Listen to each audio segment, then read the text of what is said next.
Panvision TV presents. যিনি হজ করেননি এমন ব্যক্তিকে দিয়ে বদলি হজ করানো যায় কিনা?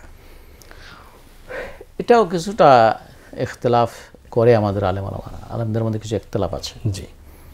তো রাসূলুল্লাহ সাল্লাল্লাহু আলাইহি সাল্লামকে একজন সাহাবী এবং তিনি মহিলা সাহাবী, রাসূলুল্লাহ সাল্লাল্লাহু আলাইহি সাল্লামের কাছে তিনি শুভ্রামা নামে একজনের পক্ষ থেকে হজ করতেছেন। শুভ্রামা, জি।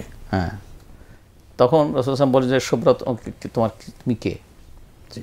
তখন তিনি বললেন যে শুভ্রামা আমি হয়েছি তার বাবার কথা বলছি, অথবা তার নিকট আত্মীয়কেও, যে সে হজ করতে চেয়েছিল কিন্তু হজের করার সুযোগ তার হয়নি, এই যে আমি তার পক্ষ থেকে হজ করছি।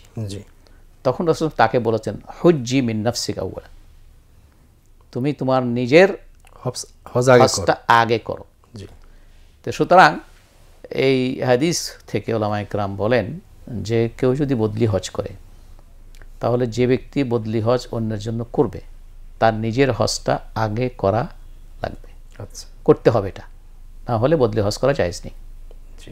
আমাদের দেশের কিছু আলেমদের কাছে আমি শুনি, জানি না অলমোস্ট বড় বড় আলেমদের কি কথা, যে তারা এই বদলি হজকে নিজে হজ না করলেও বদলি হজ করাকে জায়েজ বলে। আর এই সুযোগটা ব্যাপক হারে নেয় আমাদের দেশের মসজিদের ইমাম টিমাম যারা আছেন, আলেমানা আছেন, বড় বড় লোকজন আছেন, তারা নিজেরা হজ করে না, বলে যে আমার বদলি হজ করে আসেন। তো তারা যায়, বদলি হজ করে আসে, মক্কা মদিনা দেখে আসলো। তো সুতরাং এক্ষেত্রে যিনি বদলি হজ করাবেন, আমি সেই ভাই বোনদেরকে অনুরোধ করব যে রাসূলুল্লাহ সাল্লাল্লাহু আলাইহি ওয়াসাল্লামের স্পষ্ট হাদিস যেহেতু আছে যে তুমি আগে নিজের হজ করো, তারপরে তুমি শুভ্রমার পক্ষ থেকে হজ করো। তো সুতরাং আপনারা যদি কাউকে, আপনার পিতার বা মায়ের কোনো কারণে আপনারা কাউকে বদলি হজ করাতে হয়, তাহলে এমন ব্যক্তিকে আপনারা নির্বাচন করবেন যিনি তার নিজের হজ আগে করেছেন।